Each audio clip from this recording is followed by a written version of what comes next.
Então, vou começar aqui fazendo a minha pergunta favorita de todas. Vou abrir assim, Maria Rita, conte a sua história para a gente. Pedro, super obrigada por estar aqui, né? Acho que é muito legal isso. Agora, contar a minha história, ela é longa, né? Pensa aí, 58 anos é muita história. Então, vamos fazer um recorte, porque senão a gente não sai daqui hoje. Acho que dá para contar, assim, essa história desses últimos 12 anos, que é onde eu estou ligada aí no ecossistema de investimento anjo, de startup, e acho que é mais ou menos o tempo que a gente se conhece também, né, Pedro? É isso aí. Então, há 12 anos atrás, o meu irmão, o Cássio Espina, ele fundou a Anjos do Brasil, numa época que ainda era tudo mato, como o pessoal diz, tinha muito pouca coisa sobre investimento em startup, principalmente quando a gente falava ali no early stage, nesse comecinho, né? E como ele construiu a Anjos de uma forma super orgânica, logo nos primeiros dias ele me chamou, e me chamou bem assim, né? Coisa de irmão, me ajuda aí.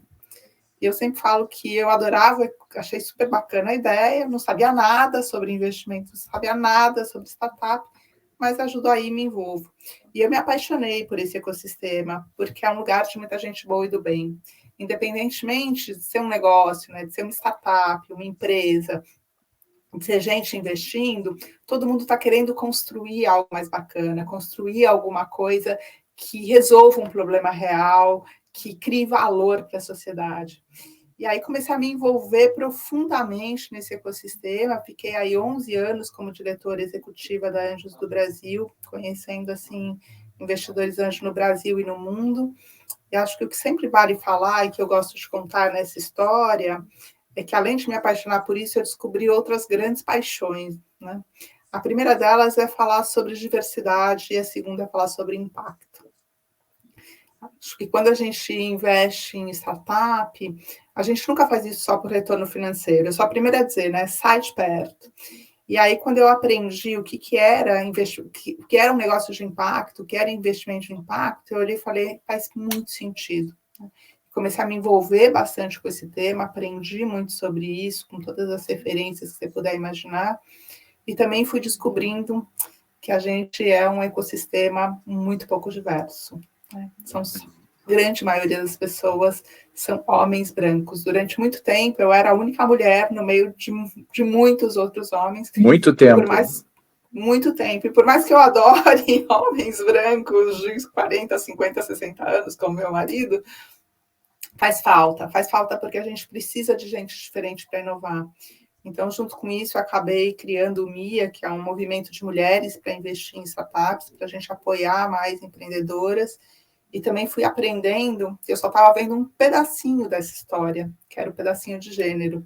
Mas tinha mais um pedaço muito grande e super relevante, que é quando a gente entra também para a questão de raça, né? Ainda somos muitas pessoas brancas. Então, acho que é um pouco essa a minha história. Vou contar mais um monte de coisa, mas a gente vai contando aí ao longo da nossa conversa. Vamos colocando esses elementos. E você foi, né, Maria Rita, acho que uma das primeiras pessoas que começaram a falar sobre esse tema no nosso ecossistema, né? Eu me lembro que aqueles painéis lá atrás que a gente fazia, né? Hoje chegou uma hora que você só dava o play, né? Era tão comum que você fala, mas você foi uma das precursoras que trouxe esse assunto à pauta e não só debateu o assunto, mas fez algo que você acreditava que faria diferença. Eu acho que isso é muito legal. Você realmente trabalhou em cima disso, né? Mas a gente já falou um pouquinho, né? Você já deu um spoiler sobre algumas questões que você olha, que você enxerga quando você está pensando em investir e tal. Eu queria falar um pouco agora, você com o chapéu de investidor, embora você seja talvez uma educadora, uma articuladora, né? Uma incentivadora, antes de tudo, porque a partir de você, várias outras pessoas começaram a investir, começaram a trabalhar nesse mercado. Mas quais os verticais ou os tipos de negócio que você tende a olhar com mais carinho, com mais atenção, ou você prefere? Não, muito legal. Não sou uma grande investidora, né? Eu falo que eu trabalhei nos últimos anos todos numa ONG, então não sou uma grande investidora, mas como todo mundo que se envolve com esse ecossistema, a gente não resiste e começa a investir. E desde o começo, quando eu tomei essa decisão de investir em startup, de alocar um pouco do meu capital, porque acho que essa é a grande diferença do investimento anjo, né? É o nosso dinheiro próprio que a gente coloca ali. Eu já tinha entendido uma coisa super importante, é que a gente tem que aliar capital e propósito. Capital é uma coisa importante, a gente vive num mundo que dinheiro faz diferença, e dinheiro é uma ferramenta muito poderosa no mundo em que a gente está. Então, eu queria muito combinar essas duas coisas. Acho que a gente não pode olhar e dizer, eu tenho um propósito, eu tenho uma vontade de construir um mundo nessa ou naquela direção e deixar nosso dinheiro fazer qualquer outra coisa.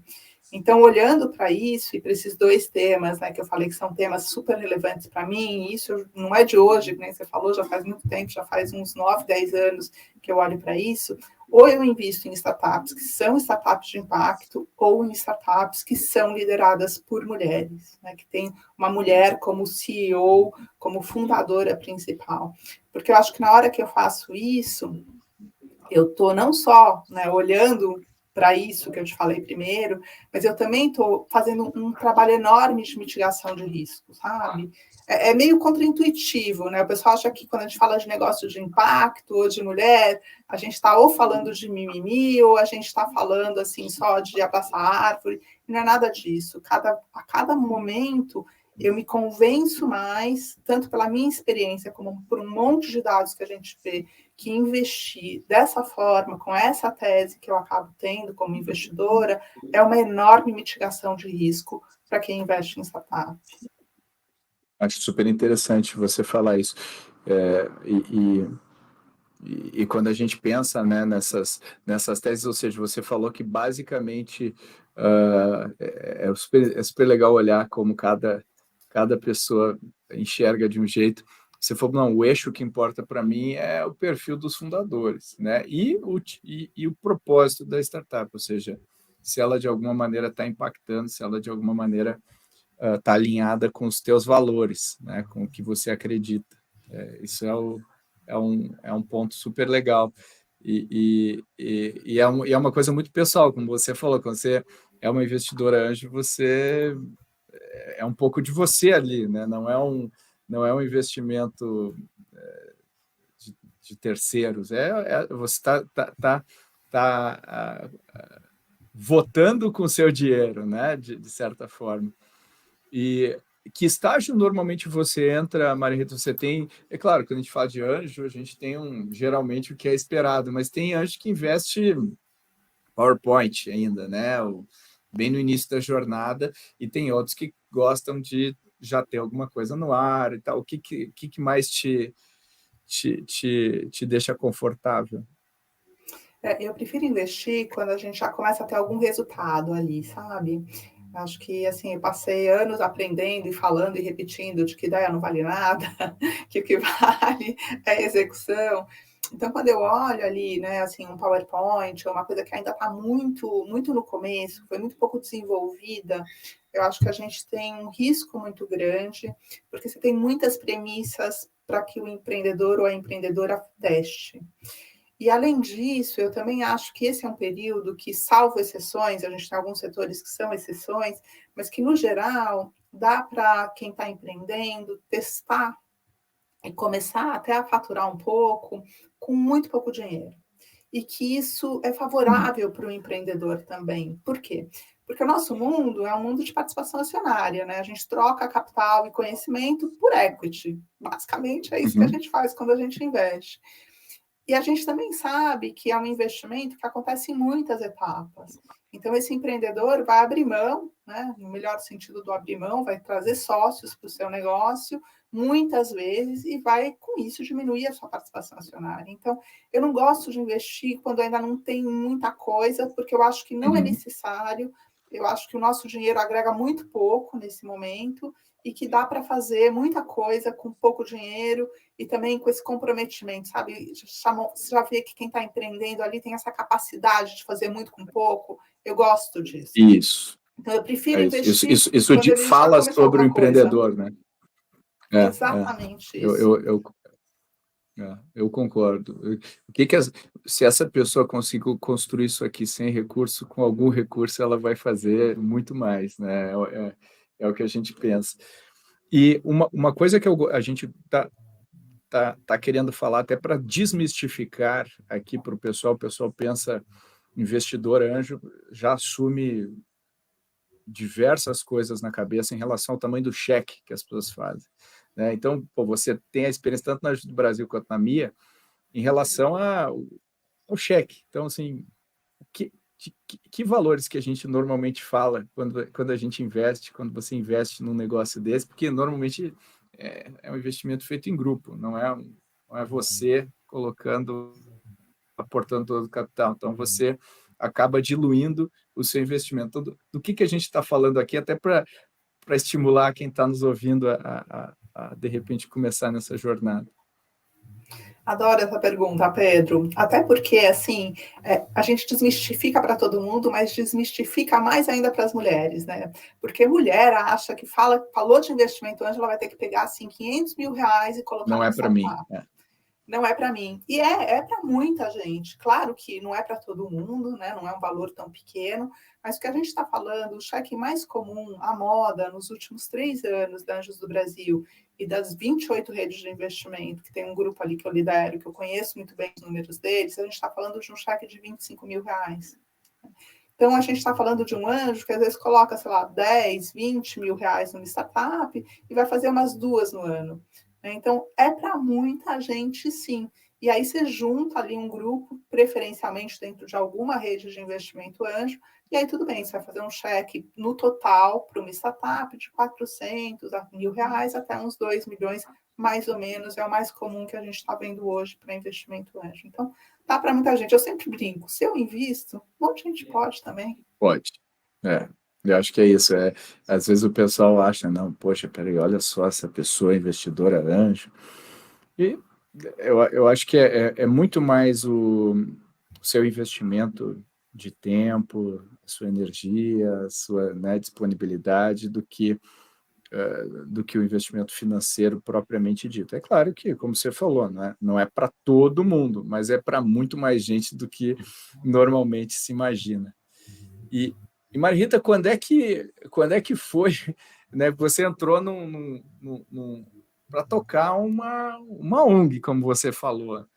Quando é que o bichinho do investimento te mordeu e você também foi para o outro lado da mesa? Como é que foi essa primeira experiência aí de investimento?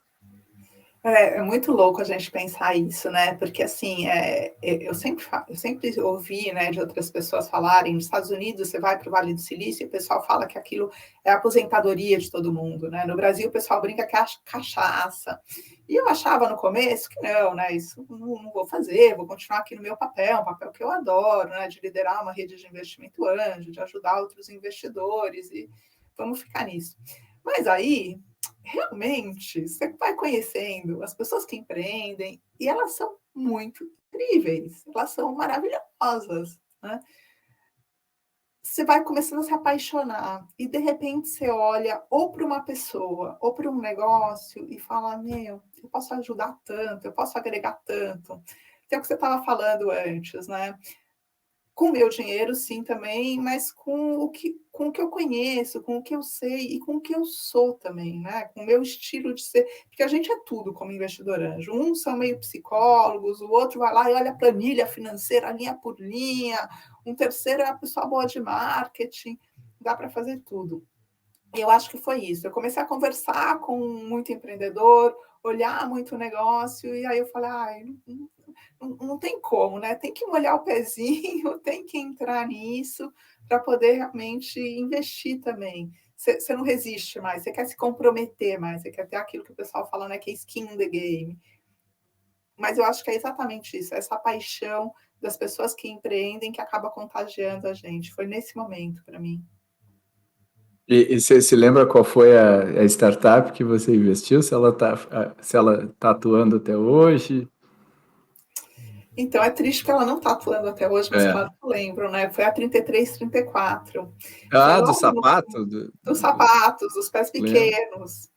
E é muito legal pensar nisso, porque é um negócio que eu nunca achei que eu ia gostar de investir, sinceramente, né? Porque, varejo, não é tecnologia pura, não é aquelas coisas que a gente olha que são super sedutoras, mas a gente estava bem no começo ali, né, do MIA, desse movimento de trazer mais mulheres, e era uma empreendedora liderando, com um negócio que, falando assim, parece um negócio só de consumo, mas não é.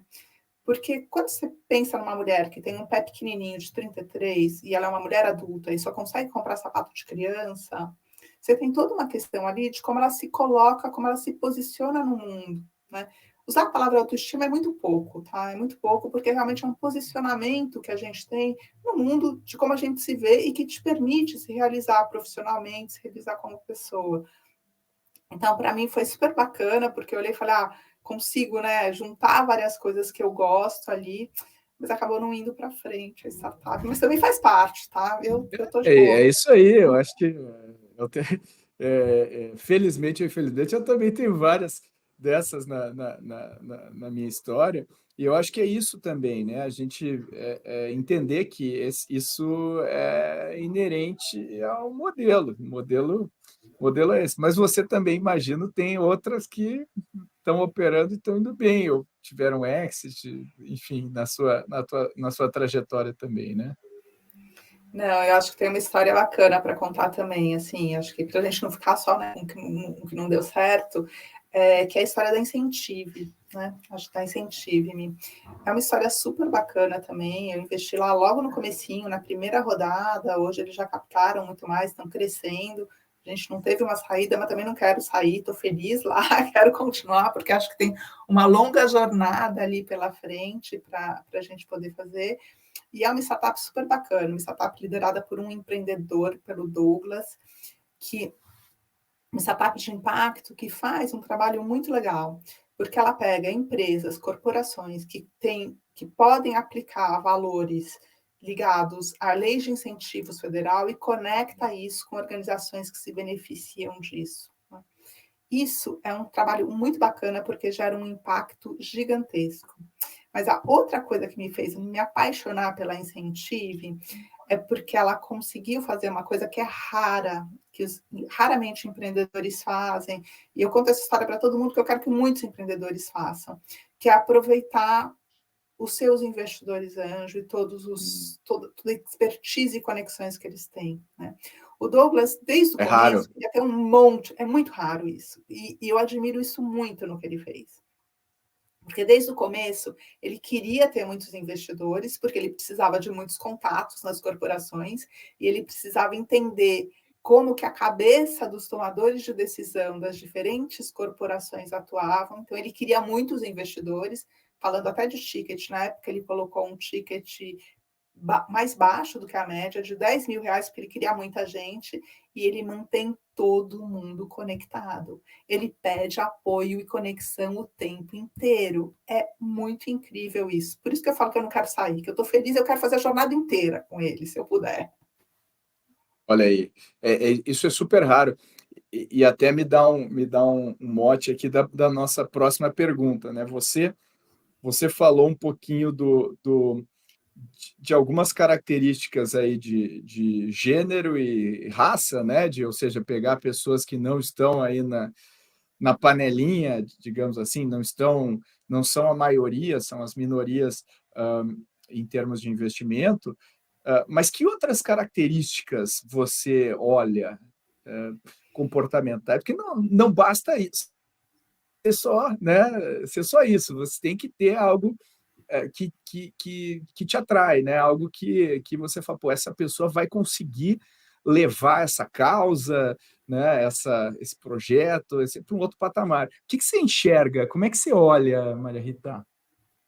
Acho que essa é a pergunta mais importante que a gente tem que se fazer quando a gente quer investir em startup, principalmente no early stage. Mas acho que vale ainda por um bom pedaço de jornada, mesmo de venture capital, né? Porque a gente está lendo pessoas, né? E ler pessoas não é fácil. Ler pessoas que estão se vendendo alguma coisa é mais difícil ainda, e é isso que quem empreende está fazendo quando vai captar, está vendendo a melhor imagem que ele tem ali.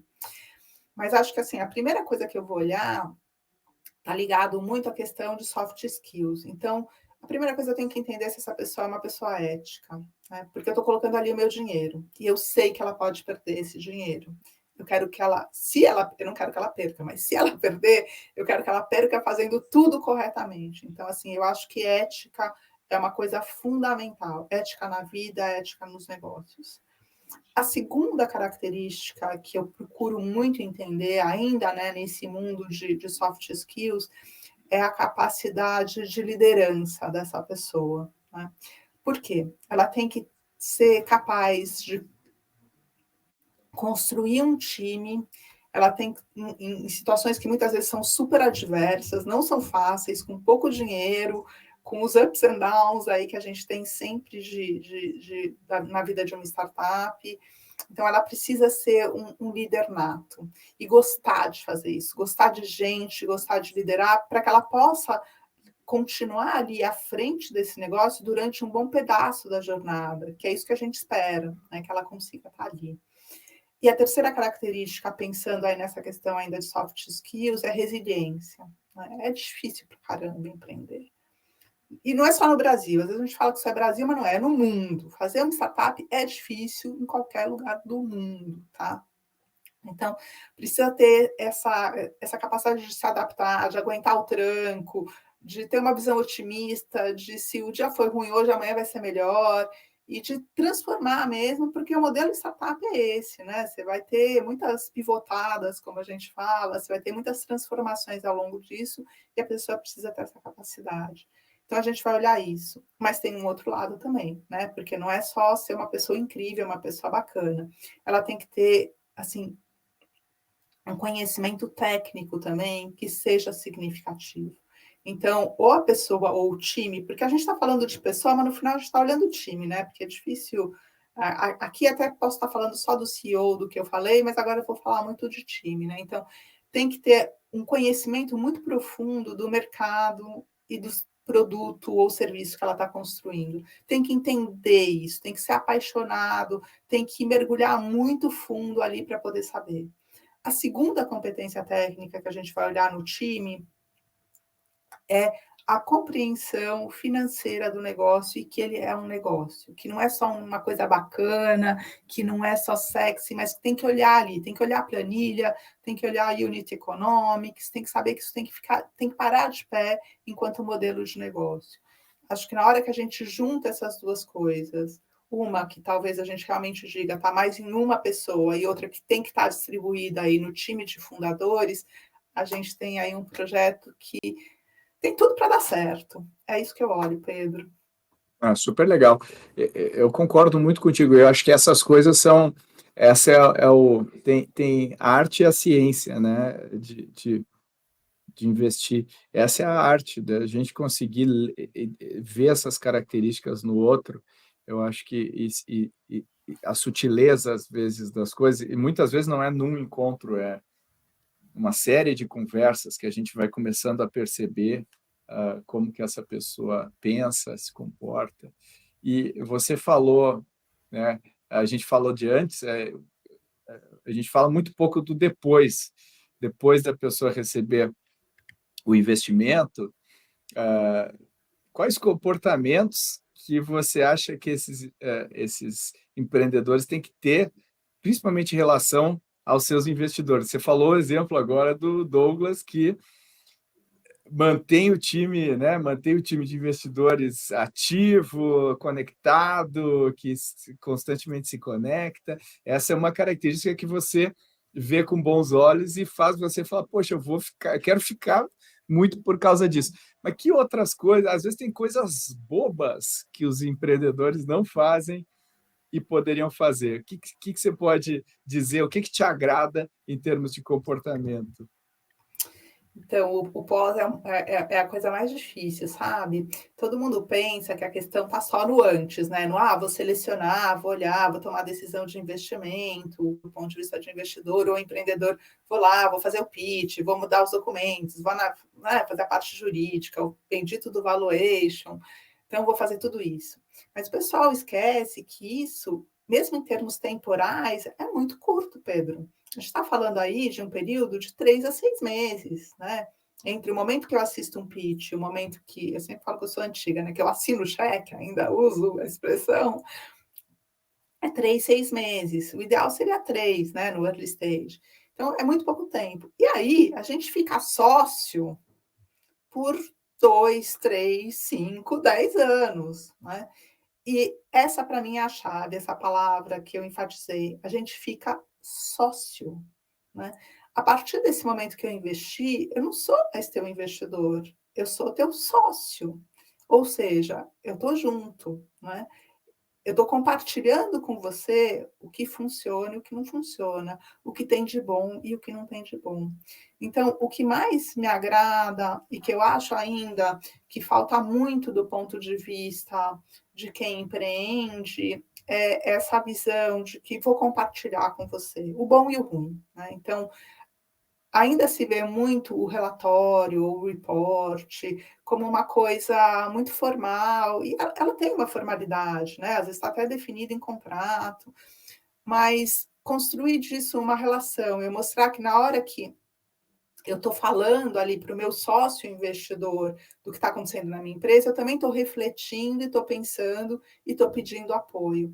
Eu acho que é essa relação que eu mais busco e a relação que eu mais admiro e, infelizmente, ela ainda é muito rara. Eu tenho visto mais problema nesse pós-investimento do que eu gostaria de ver hoje em dia, porque o pessoal olha e fala assim, a pessoa só pôs dinheiro. Não é isso, ela é teu sócio, é isso que eu quero ser olhada como mais uma sócia, não uma sócia fundadora, uma sócia investidora, super minoritária ali, mas sócia, sabe? É um negócio tão simples, mas também tão poderoso, e eu queria que founders ouvissem isso aí com muito carinho, porque o comportamento, não vou nem dizer o comportamento exemplar, mas o comportamento bom pós-investimento é mais exceção do que regra, infelizmente no mercado, né? E nessa jornada toda, Maria Rita, aí nesses últimos 12 anos que a gente está nessa labuta, o que mudou na sua percepção em relação ao mercado, ao ecossistema de empreendedorismo? O que na sua cabeça, por estar no meio de tudo isso, né, e ver tudo que aconteceu, né? Antes era eu, você, meia dúzia de pessoas aí pregando, né, em cima de uma caixa aí na rua. Agora a gente tem um ecossistema com um monte de unicórnios, com, enfim, dinheiro. O que mudou na sua cabeça nesses anos todos? Acho que mudou tudo, né, Pedro? Tudo não, vai. Os fundamentos estão lá, né? Uma coisa que eu não contei aí na minha história, eu sempre falo que minha história vai aparecendo conforme eu vou indo, é que eu sou filósofa por formação, né? E filósofo gosta de conceito. E conceito é base, é tudo. Eu sempre falo, quem tem conceito sabe o resto. Então, os conceitos, eu acho que de investimento anjo, né, de investir em startup, de formação de ecossistema, de colaboração, eles não mudaram para mim, eles continuam os mesmos. E hoje eu tenho uma alegria enorme de ver isso que você falou, né? A gente tem um ecossistema completo. A gente tem todos os agentes que precisam estar e a gente está interconectado. Por isso a palavra ecossistema faz tanto sentido, né? Não é uma palavra solta, não é só bonitinha, mas essa interconexão e essa relação de cooperação é fundamental para o que a gente faz dar certo. Então, isso é muito, muito, muito bacana da gente poder ver. Acho que a qualidade dos fundadores, a compreensão do que é construir uma startup, do que tem que ser feito, de que tem que ser super profissional, tudo isso assim melhorou absolutamente, né? Absolutamente. O volume de e a mesma coisa vale para investidor, né? Ainda tem, claro que a gente ainda tem, né, empreendedor que não sabe tudo, investidor anjo que não sabe tudo, mas melhorou demais essa qualidade. Então isso me deixa super feliz. O que eu acho que é complicado, né, para a gente não falar só a parte boa, porque nunca existe só a parte boa, gente. Eu sempre falo que o bom e o ruim vem tudo junto, né? Misturado, não tem o que fazer. É que, ao mesmo tempo, é um ecossistema em que a gente está vendo muito mais coisas de palco, sabe? Muita gente contando a história que a gente que já está aí nessa brincadeira há muito tempo, olha e fala, sei não, acho que não é bem isso, não, não deve ser por aí. Isso é prejudicial para caramba, né? Porque a gente tem que ser muito realista. Porque quando você entra nesse mundo de investir em startup, você está entrando, eu falo que o ideal é você entrar para a vida, né? O resultado, o retorno, ele é de longo prazo. Então, é importante a gente saber a real para que as pessoas que estão realmente afim, que conseguem ter essa relação com o ecossistema, funcionem muito bem. A outra coisa que eu acho um tanto complexa e que eu ainda não sei direito como remediar, sinceramente, sei no meu mundinho de investimento anjo, mas no total não sei se eu sei tanto, é que a gente está num ambiente muito mais competitivo. Tudo bem, claro que existe alguma competição para conseguir os melhores investimentos, né? Às vezes até se você é um VC para conseguir, né, levantar dinheiro, mas existe uma base, um alicerce de co-investimento, de cooperação, que precisa estar, na minha visão, para esse ecossistema dar certo. E isso são as coisas que me preocupam, né? No nosso mundo de investimento anjo, a gente conseguiu uma coisa muito legal, que foi construir um grupo de líderes de redes. A primeira pessoa com quem eu conversei sobre isso foi o Mike Einstein, seu sócio. Aí falei, Mike, o que você acha? Está com essa ideia na cabeça? Ele, é incrível, eu te ajudo, vamos fazer. Né? E desde então, a gente construiu um grupo de líderes de redes de investimento anjo. Hoje são 28 redes. A gente se encontra regularmente, a gente troca figurinha, a gente se ajuda, a gente ajuda novas redes a nascerem, porque a gente sabe que a base é cooperação. Isso não é incompatível com a rede A ou a rede B, querem achar o melhor deal e querem achar o melhor investimento. É normal isso, querem contar que fizeram mais investimentos nesse ano. Tá tudo bem, mas tem uma base de cooperação que é fundamental aí. Então, acho que assim, mudou muita coisa nesse ecossistema. Eu estou super feliz de ver ele crescer, porque precisava amadurecer mesmo, precisa desse crescimento, para que a gente possa ver aí o potencial todo acontecer, né? E com esse potencial vem essa coisa que para mim é tão importante, tão cara, tão próxima ao meu coração, que é ver todo mundo que quiser poder empreender em startup, poder investir em startup, né? Independentemente se você é homem, mulher, se você é baixo, magro, gordo, verde, amarelo, cor de rosa, se você está no Amazonas, no Rio Grande do Sul, em São Paulo, né? Se você fez uma faculdade de primeira linha ou se você fez uma faculdade que não é considerada assim, mas é o crescimento que possibilita tudo isso. Então, é muito legal ver essa jornada, né? Acho que a gente está num ponto de vista aí muito privilegiado mesmo. Eu sou super, super grata e super feliz por poder ver essa história se desenrolando. Não, concordo super. Eu todo dia eu paro para olhar para trás e falar, olha só, né? Tudo que aconteceu, tudo que a gente conseguiu vencer de obstáculos, e obviamente, como você falou, novos obstáculos que vão surgindo no caminho. E eu queria encerrar aqui, eu vou fazer uma pergunta que não está no roteiro, mas como você já falou nesse tema, e é um tema que eu sei que você gosta, estuda, está inserida, que tem a ver, né, que é a diversidade, a gente conseguir trazer mais gente para esse mundo que tem a ver com tudo isso que você acabou de falar. Eu queria te perguntar, de tudo que você já viveu, de tudo que você já fez, quais as abordagens que você acha que funcionam para isso, né? E pode ser desde mais mulheres investindo em empreendedoras e etc. E quais abordagens que você acha que não funcionam para isso, que você acha que não são o caminho para a gente evoluir nessa causa que é tão importante para o nosso ecossistema?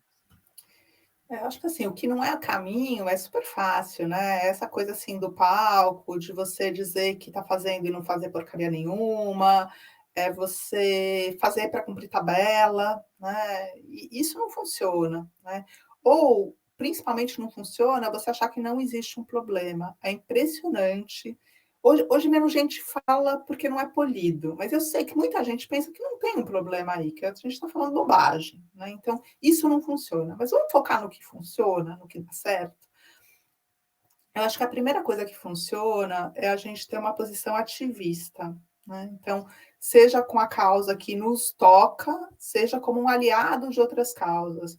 Então, eu sou uma ativista de diversidade de gênero para mulheres. Eu sou uma mulher, eu posso me considerar uma ativista. Quando eu olho para o público preto, eu sou uma aliada dessa causa, porque eu não entendo toda a dor e toda a dificuldade de ser uma pessoa preta nesse mundo. Então, eu sou uma aliada. Então, eu acho que essa postura afirmativa, ela é fundamental, né? E essa postura afirmativa, ela implica em ações que transformem esse mundo. Então, funciona, né? Quem organiza um evento, colocar mais mulheres, mais pessoas pretas, mais pessoas de fora desse eixo Rio-São Paulo que a gente vive, mais pessoas diversas para falar nesse evento. Dá voz. Essas pessoas existem, elas são muito boas, elas só parecem invisíveis porque a gente não vê. A outra coisa que funciona é entender que são pessoas que às vezes têm cabeças diferentes, né? Você viu que quando eu estava falando de valor naquela tua pergunta, eu falei, mulher, então, acha que isso é muito mais complicado, né? Isso é uma realidade, eu não posso ignorar e dizer que a forma como uma mulher se coloca, na média, é igual à forma como um homem se coloca, na média. Eu tenho que entender essas diferenças e poder atuar nessas questões.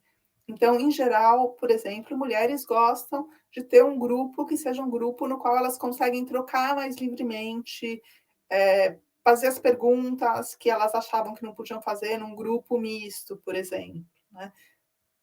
Onde elas sentem que elas não vão ser nunca interrompidas por um homem porque não tem um homem ali, para que depois elas possam estar inseridas nesse grupo maior com todo mundo. E a mesma coisa vale quando você olha para os outros públicos diversos. Então, você tem que entender aí qual que é essa dor, qual que é essa característica e construir ações afirmativas que transformem isso, né? E dar espaço para isso acontecer. Entender qual é o problema e dar essa visibilidade, porque aí outras pessoas vêm e olham e falam, olha, se tal pessoa fez, eu também posso fazer. Uma das coisas mais emocionantes para mim é quando vem uma mulher investidora e fala assim, puxa, Maria Rita, comecei a investir porque eu vi que você estava ali, né, liderando Anjos do Brasil, porque eu vi que você falou que você investiu. E eu falei, se é para ela, também é para mim, né? Isso é, assim, eu fico tão emocionada quando eu olho isso, porque eu falo assim, nunca pensei em ter esse tipo de papel, mas acontece só porque eu estava lá. Então, essas ações eu acho que funcionam muito bem, sabe, Pedro?